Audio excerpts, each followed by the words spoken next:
There's a big difference between acting wisely and defending yourself out of fear. When you truly see that there's no separate self to protect, you become like water. Water doesn't argue with the rocks in its way. It doesn't fight the wind. It simply flows around, over, and through everything, and in time, it shapes everything it touches. Think about this: every time you feel the need to defend yourself, you're actually confirming that there's something that needs defending. You're strengthening the illusion that you are a fragile self who can be hurt by words or opinions. But what if you didn't react that way? What if, when someone criticized you, you listened with curiosity instead of defensiveness? What if you heard their words not as an attack, but simply as information, as another expression of life moving through someone else's experience? I once knew a woman who spent her life explaining herself to others. Every choice she made had to be justified and defended to an imaginary jury in her head. She was exhausted from constantly proving that she was good enough, smart enough, worthy enough. Then one day, something changed. She realized she had been putting herself on trial for crimes that didn't exist. The moment she stopped defending herself, something amazing happened: people stopped attacking her. Not because they had changed, but because there was nothing left to attack. She became like the sky, open, vast, untouched by the storms that pass through it. Most of what we call attack is just people expressing their own pain or confusion. When someone criticizes you, they're often revealing more about themselves than about you. The person who calls you lazy may fear their own stillness. The one who says you're selfish might feel guilty about their own needs. The person who judges your choices may be unsure of their own. When you take these things personally, you get caught in their confusion. You join a dance of blame and defense, where both sides forget who they really are. But what if you stepped out of that dance? What if you stopped playing the game of attack and defense? That doesn't mean becoming cold or uncaring. It means understanding that real strength doesn't come from building walls, it comes from not needing them. Real security comes from having no fixed position to defend.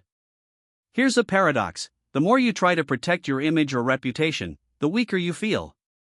It's like trying to carry water in a basket: the harder you grip, the faster it slips away. But when you stop trying to control how others see you, you realize something powerful: you were already complete all along. No amount of approval, validation, or praise can add to who you really are. There's an old story about a master who was falsely accused of fathering a child. The villagers were angry and demanded answers. The master simply said, "Is that so?" and raised the child. Years later, when the truth came out, the people apologized and praised him. Again, he said, "Is that so?" and returned the child to its parents. He didn't defend himself when attacked, and he didn't boast when praised. Not because he didn't care, but because he knew his true nature couldn't be harmed or improved by words or opinions. And when you stop defending yourself, you also stop attacking others, because you realize there is no true other. The person who annoys you is just another wave in the same ocean. We're all expressions of the same underlying reality. The mystics have always known this, that beneath all differences, there's only one life, one consciousness. When you truly see that, you can engage with life fully without fighting it. You can play your role in the human story without forgetting that it is a story. Like an actor on stage, you can play your part with passion, hero or villain, but you don't mistake the role for who you really are. You might wonder, but what about justice? What about standing up for what's right? If I never defend myself, won't people walk all over me? Those are important questions. The answer is this: there's a difference between defending your ego and taking right action. When you stop defending yourself, you don't become weak or passive, you become clear and responsive. If someone lies about you, you might still correct them, not to protect your pride, but because truth helps everyone. You act not out of fear or anger, but from wisdom and calm. That's what it means to be like water. If someone is acting in ways that hurt others, you might still choose to take action. But not because your personal pride has been hurt, you do it because the situation truly calls for a response. You act from clarity, not emotion. From care for the whole, not from ego. This is the difference between a warrior and a reactor. The warrior acts from inner balance, from awareness, from connection. The reactor acts from fear and separation, always trying to protect a fragile idea of me. Here's something that might sound surprising: most of the things you think you need to defend yourself against aren't really happening. They exist only in your imagination, in the stories you tell yourself about what others think of you, what their words mean, or what their actions say about you. You create a whole drama in your mind where you're the victim and they're the villain, and then you spend your energy fighting this imaginary battle. Meanwhile, the other person might not even be thinking about you at all. Maybe they're just having a bad day, feeling confused, or simply being human, imperfect, emotional, and flawed, like everyone else. Even when someone is criticizing you or trying to hurt you, your refusal to defend yourself doesn't make you weak. It actually makes their attack powerless.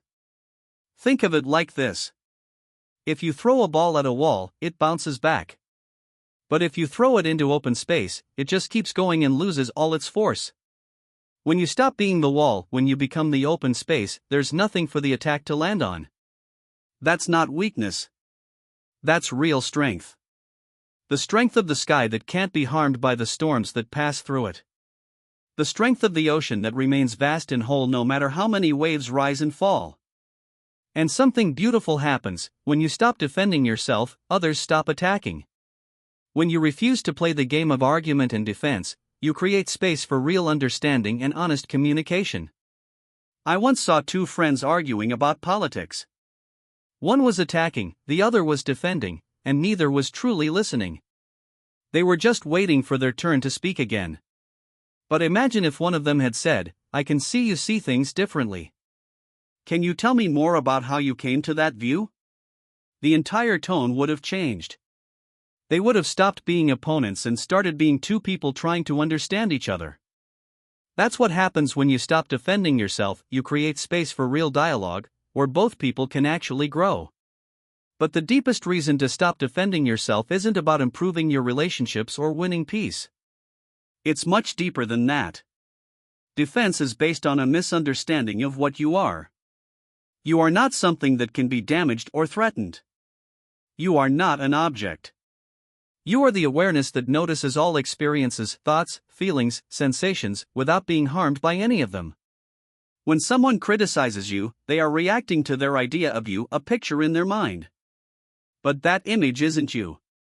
It's just a thought, as harmless as a shadow on a wall. The real you, the awareness reading these words right now, has been the same through every change in your life. That awareness cannot be attacked, so it never needs to be defended. It is like open space, untouched, infinite, and free. This is what spiritual teachers mean when they speak of the true self, not your personality or story, but the deeper consciousness that connects all beings. We defend ourselves only because we believe we're separate, a small me surrounded by a threatening world. But that's an illusion. In reality, there is only one consciousness expressing itself through many forms. When you attack someone else, you're really attacking another expression of yourself. When someone attacks you, they're doing the same. Defense then becomes pointless, like one hand trying to protect itself from the other.